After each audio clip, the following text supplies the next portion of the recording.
वशीकरण एक विद्या या श्राप? वशीकरण एक ऐसी विद्या है जिसे लोग अक्सर अपनी ख्वाहिशों को पूरा करने के लिए इस्तेमाल करते हैं, लेकिन जब ये गलत हाथों में पड़ती है तो नतीजा सिर्फ तबाही होता है। ये कहानी है अर्जुन और उसके जुनून की। अर्जुन अपनी कुलीग मेघा से बेहद प्यार करता था, लेकिन मेघा ने हमेशा उसे सिर्फ एक दोस्त माना। अर्जुन का ये प्यार धीरे धीरे एक सनक या ऑब्सेशन में बदल गया। एक दिन उसे शहर के पुराने हिस्से में एक तांत्रिक मिला, जिसने उसे एक छोटा सा मिट्टी का पुतला और एक काला धागा दिया। वशीकरण से तुम उसका शरीर तो पालोगे, पर उसकी रूह तुमसे नफरत करेगी। क्या तुम तैयार हो? अर्जुन ने बिना सोचे हाँ कह दिया। अगले ही दिन से मेघा बदल गई। वो जो पहले अर्जुन से कटती थी, अब उसके पीछे पीछे घूमने लगी।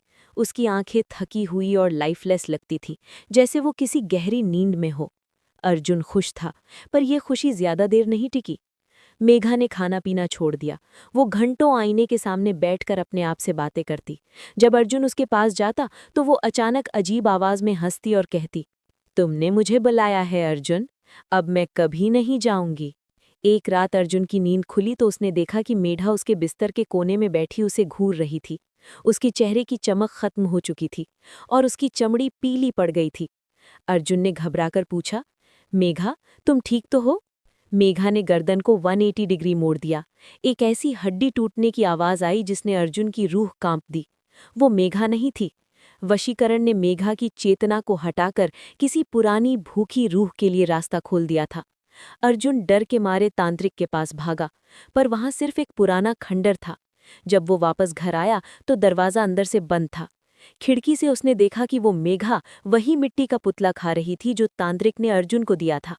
जैसे ही पुतला खत्म हुआ, अर्जुन को महसूस हुआ कि उसका अपना शरीर उसके काबू से बाहर हो रहा था। वो चीखना चाहता था, पर उसकी आवाज नहीं निकली। अब अर्जुन अपने ही शरीर में एक कैद परिंदा बन गया था और उसका शरीर उस मेघा के इशारों पर नाच रहा था। वशीकरण सफल रहा था, लेकिन अब वश में मेघा नहीं, अर्जुन था।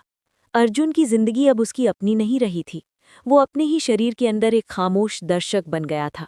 उसका हाथ उठता, पर उसकी मर्जी से नहीं। उसका पैर चलता, पर उसकी मर्जी से नहीं। हफ्ते बीत गए। अर्जुन का घर अब एक कब्रिस्तान जैसा लगने लगा था। मेघा, या वो चीज जो मेघा के अंदर थी, दिन भर कोने में बैठी रहती और रात को जागती। एक रात अर्जुन ने महसूस किया कि उसके शरीर ने अचानक हरकत की। उसका हाथ किचन की तरफ बढ़ा और एक धारदार चाकू उठा लिया। अर्जुन का दिमाग अंदर ही अंदर चीख रहा था, नहीं, ये मत करो। लेकिन उसकी उंगलियों ने चाकू की मुठ पर पकड़ और मजबूत कर ली। मेघा उसके सामने खड़ी हुई।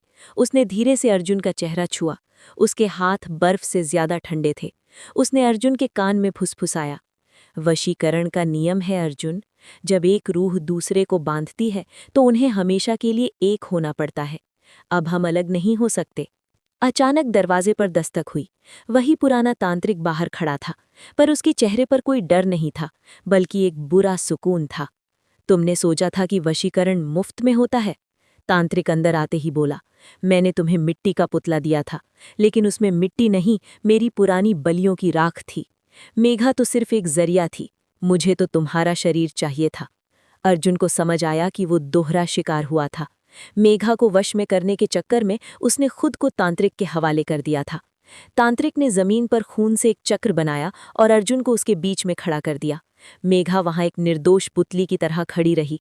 उसकी आंखों से खून के आंसू गिर रहे थे, जैसे असली मेघा अंदर से मदद मांग रही हो। तांत्रिक ने मंत्र पढ़ना शुरू किया, वशम कुरु आत्मन शून्य देहम मम। जैसे जैसे मंत्र की रफ्तार बढ़ी, अर्जुन को महसूस हुआ कि उसकी आत्मा उसके शरीर से खिंची जा रही है। पर तभी कुछ अजीब हुआ। मेघा का शरीर कांपने लगा। वो रूह जो मेघा के अंदर थी, वो तांत्रिक के काबू से बाहर निकल गई। उसने तांत्रिक का गला पकड़ लिया और उसे हवा में उठा दिया। एक भयानक गुनगुनाती हुई आवाज गूंजी, अब तुम ही मेरा अगला ठिकाना हो। अगली सुबह पड़ोसियों ने देखा कि अर्जुन के घर का दरवाजा खुला था। घर के अंदर मेघा और अर्जुन दोनों बेहोश पड़े थे। जब उन्हें होश आया, उन्हें कुछ याद नहीं था।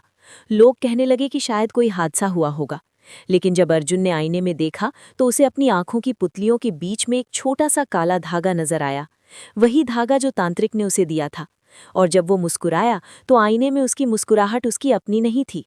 तांत्रिक मर चुका था, पर उसकी विद्या और वो भूखी रूह अब अर्जुन के अंदर घर कर चुकी थी। अर्जुन को होश तो आ गया था, पर उसके अंदर एक दूसरा रह रहा था। वो जब भी सोता उसका शरीर अपने आप उठकर शहर की गलियों में निकल जाता। अगली सुबह उसके नाखूनों में मिट्टी और कपड़ों पर खून के धब्बे मिलते। उसने समझ लिया था कि अगर उसने इसे नहीं रोका तो वो एक दरिंदा बन जाएगा। अर्जुन ने सुना था कि शहर से दूर एक पहाड़ी पर काल भैरव का एक पुराना मंदिर है, जहाँ के महंत वशीकरण और पाश यानी शैकल्स तोड़ने में माहिर हैं।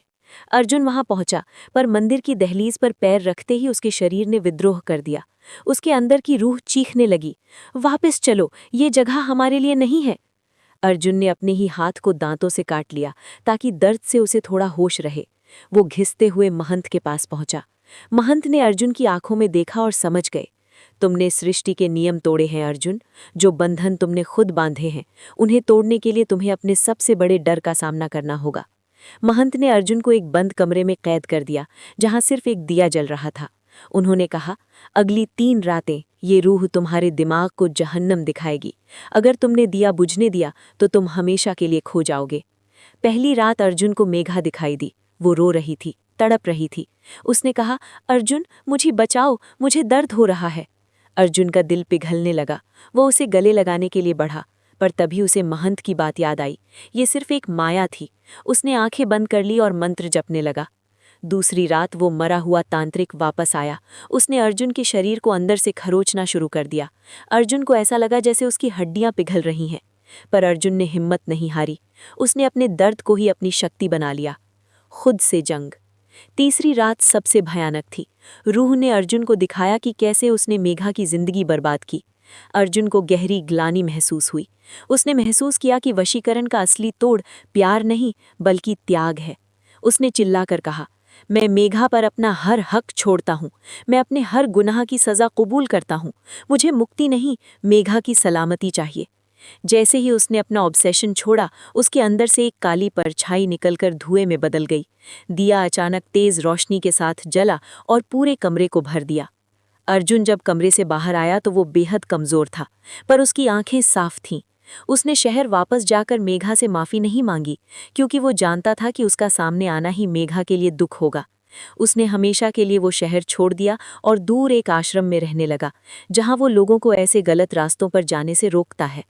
मेघा बिल्कुल ठीक थी। उसे कभी पता नहीं चला कि उसके साथ क्या हुआ था, पर कभी-कभी उसे नींद में किसी के रोने की आवाज़ सुनाई देती थी, जैसे कोई बहुत दूर से उससे माफ़ी मांग रहा हो। Thanks for watching. ऐसे ही मज़ेदार कहानियों के लिए हमें फॉलो करें और इस वीडियो को लाइक शेयर करें।